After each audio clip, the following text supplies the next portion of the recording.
Աստծո որդու Հիսուս Քրիստոսի ավետարանի սկիզբը։ Սա Հիսուս Քրիստոսի Աստծո որդու ավետարանի սկիզբն է։ Մարկոս ավետարանիչը չի սկսում իր ավետարանը ծնունդի պատմությամբ, այլ հռչակումով։ Ավետարանը սկսվում է Աստծո նախաձեռնությամբ։ Աստված առաջինն է խոսում, առաջինն է գործում, առաջինն է գալիս։ Նախքան հրաշքները կամ քարոզները նա ցանկանում է, որ իմանանք մեկ բան՝ Հիսուս Քրիստոսը Աստծո որդին է։ Սուրբ ծնունդը միայն մսուրի մեջ անմեղ մանկան հիշատակումը չէ, այն Աստծո որդու ավետարանի սկիզբն է։ Նա չի գալիս միայն սփոփելու, մխիթարելու, այլ փոխելու մարդկության պատմության անիվը։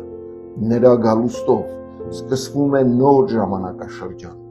Աստծո արքայության սկիզբը մարդկության պատմության մեջ։ Երբ Մարկոսը գրում է սկիզբ, նա չի խոսում միայն գրքի առաջին էջի մասին, այլ նոր ստեղծագործության մասին, նոր աշխարհի սկզբի մասին, որի հիմքը դրվում է Աստծո որդու ավետարանով։ Սա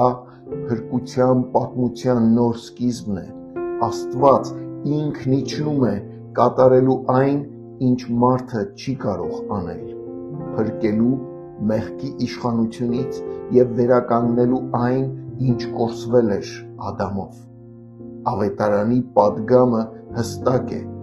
Մեղքի պատճառով մենք կորսված ենք և չենք կարող ինքներս մեզ փրկել։ Փրկությունը երբեք մեր ձեռքբերումը չէ, այն Աստծո նախաձեռնությունն է, իր որդու Հիսուս Քրիստոսի միջոցով։ Ավետարանը սկսվում է Աստծո հավիտենական որոշմամբ, ինչպես Պողոս առաքյալն է գրում, բայց երբ ժամանակի լրումը հասավ, Աստված իր որդուն ուղարկեց։ Քրիստոսի գալուստը հենց այդ լրացած ժամանակի հիշատակումն է ցույց տալիս, որ փրկությունը ամբողջությամբ շնորհ է Աստծուց դեպի մեզ։ Աստծո ծրագիրը իրագործվեց ոչ մարդկային նախաձեռնությամբ, այլ նրա անփոփոխ կամքով և հավատարիմ խոստմամբ։ Քրիստոսով Աստված ոչ միայն նոր պատմություն է սկսում, այլ նոր մարդ է ստեղծում ըստ իր պատկերի։ Սա մեր պատրաստության շրջանն է։ Արդյոք մեր սիրտը պատրաստ է նրա համար։ Կանգ առեք, որպեսզի լսեք նրա քայլերի ձայնը։ Թագավորն է գալիս, պատրաստվիր նրան դիմավորելու։ Այսօր հարցրու ինքդ քեզ. արդյոք Քրիստոսի ավետարանը փոխել է իմ կյանքը։ Ինչպես կարող եմ այսօր արձագանքել նրա շնորհին իմ հնազանդությամբ։ Ավետարանը սկսվում է Աստծով, շարունակվում է նրա շնորհով և ավարտվում է